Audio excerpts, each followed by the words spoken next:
This is the problem given in GATE 2020 electrical paper.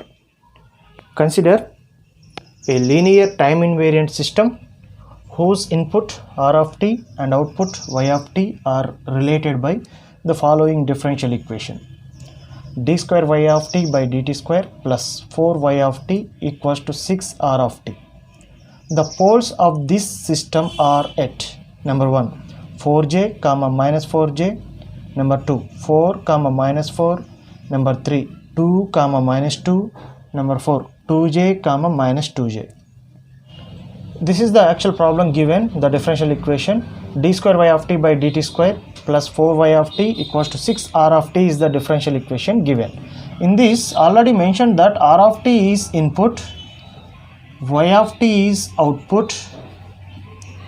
So according to the transfer function definition, C of s by R of s is nothing but the overall transfer function definition, that is output, Laplace transform of output by Laplace transform of input with all initial conditions are 0.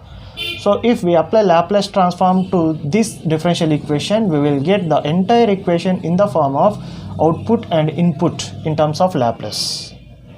So now apply Laplace transform to the above equation, that is Laplace of d square y of t by dt square, which becomes s square into y of s, plus Laplace of 4 into y of t, that is 4 into y of s, which is equals to Laplace of 6 into r of t, which becomes 6 into r of s. Here r of s is input, y of s is output. Take y of s common from this, you get s square plus 4 equals to 6 r of s. So from this we will take y of s by r of s equals to 6 by s square plus 4. This is overall transfer function.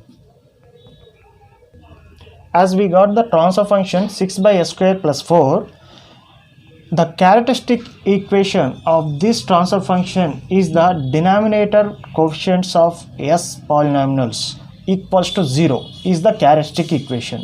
So from this s square plus 4 equals 0 is called the characteristic equation. Again, so from this characteristic equation we can write s square equals to minus 4 and s equals to square root of minus 4. This minus is nothing but j square, so we can write j square 4. From this we can take j, and square root of 4 will be plus or minus 2, so we get plus j2 and minus j2 are the poles, and the answer for this problem is number 4 2j comma minus 2j.